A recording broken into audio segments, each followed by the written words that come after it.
from actual citizens and to have them answered to the best of my ability. It is my job to answer your questions and to prove to you that I am the right candidate for the presidency, and I will take this country in the right direction.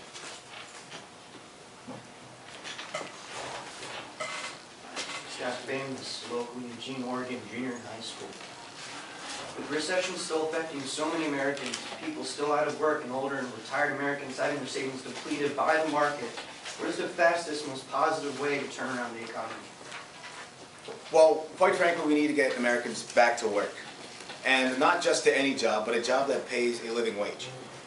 Unlike my opponent, I place the economy as a top priority. It's time that the government stops trying to gloss over the symptoms of a bad economy and addresses the causes. Americans are out of work and are hurting. They need to be offered a job path or a career path that will lead to financial security. But replacing a job that once paid $50,000 a year with a job that pays a minimum wage is not an ultimate solution, but it's a quick fix that is not permanent.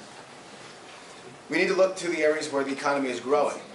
Education, transportation, healthcare, and technology. These areas have shown double-digit growth, while all the other areas of the economy may have been failing and struggling. But these jobs need skills that aren't necessarily available to the workers at this point. They may have come from manufacturing jobs or different backgrounds, and they do not have the skills necessary to thrive in these new work environments. But we have a motive to get them the skills that they need. My opponent says that cutting taxes is the way. He incentivizes cutting taxes for the rich, and he says that that will stimulate job growth, which is wrong, because only the top 3 benefit from this. It also cost $100 billion a year for his tax cuts. My administration incentivizes a payroll tax cut so that companies will be incentivized, which is the key phrase here, incentivized to increase wages for the workers so that they will be eligible for these tax cuts. So now these workers will be able to earn a living wage and provide for themselves and their families. These are estimated to be 6 to 8 times more effective and more profitable than the Bush tax cuts, according to the CBO. But tax cuts are just the beginning of recovery. They're not the ultimate solution. It's sort of like putting duct tape on a leaky pipe. It may stop the water flow for a while, but eventually you have to deal with the fact that you have a hole in your pipe. Years of Republican policies of favoring big business over Main Street has led to the reckless behavior which caused a recession and shipped jobs overseas. My plan for recovery starts with investment. We need to invest in our people, give them the job skills that they need to get a new career that will pay them a living wage. And I was able to do this in New York. Created technical schools so that people could acquire these skills. Then we used technical schools to hold accelerated training sessions, as well as provided a robust financial aid package that uses grants and loans to fund these training programs. And I believe I can apply this on a greater scale. We need more revenue, though. Tax cuts alone are not the answer. We need to allow the Bush tax cuts to expire. And history shows that businesses thrive in the pre-2001 tax rate level.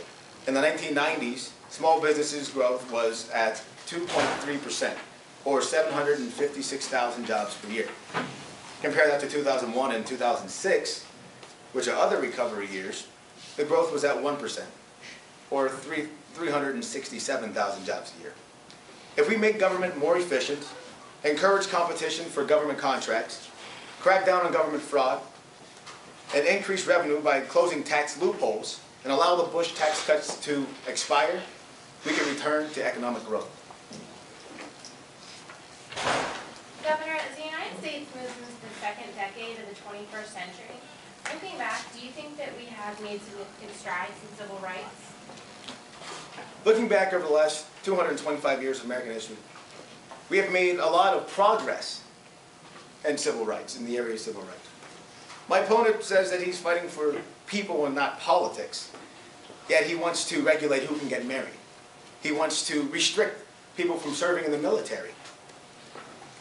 Even though the military shouldn't be used as a tool for social change, it should never be used as an instrument to promote bigotry or stereotypes. The arguments for Don't Ask, Don't Tell and the Defense of Marriage Act are the same that we heard when the Army was being desegregated and when women gained the right to vote. We need to rise above the superficial issues that divide us and stand together as a united States of America. I also have some questions that were picked up along the campaign trail. Those people are not in attendance today, but I do believe that some members of my campaign staff have those questions available to me so that I may answer them for all those who are watching. Good to be with you today, Governor. Last week I met Carrie, a young mother of 2 young children, who was worried about the state of our economy when the government is borrowing nearly half of every dollar spent. Now, what would you do to bring the deficit under control?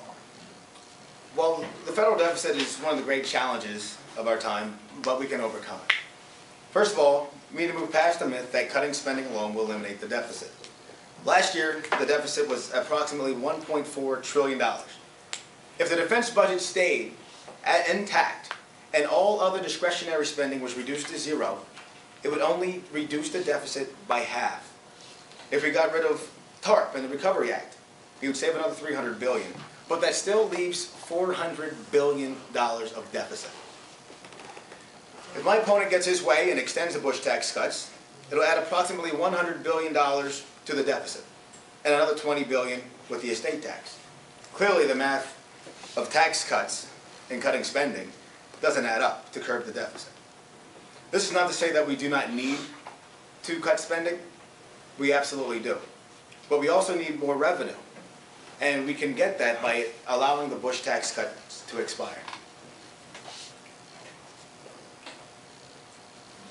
I have a follow-up on your very nice point about civil rights. You mentioned both Don't Ask, Don't Tell and the Defense of Marriage Act, which the repeal of Don't Ask, Don't Tell seems to fly in the face of the Defense of Marriage Act, which, for those people who don't know what that is, the 1996 law that states that if a gay couple is married in one state, it is not legally transferable to another state. So if Don't Ask, Don't Tell is repealed, how is the military supposed to reconcile DOMA in the ways of housing, healthcare, survivor benefits, insurance, death notification? These are all things that are military specific. But if a gay marriage is not legally valid outside the home state and troops do move around a lot, what's your solution for reconciling both of these policies? Well, I see as Don't Ask, Don't Tell as being the stepping stone for the repeal of DOMA. DOMA, I believe to be blatantly unconstitutional. I believe it violates the full faith and credit clause and the equal, or the immunities and privileges clause. I believe that if we can show the public that our military is changing and our military is protecting our citizens, that if we can institute change in our government in the military facet, that it will actually lead to further development of our equality among our citizens and among the states.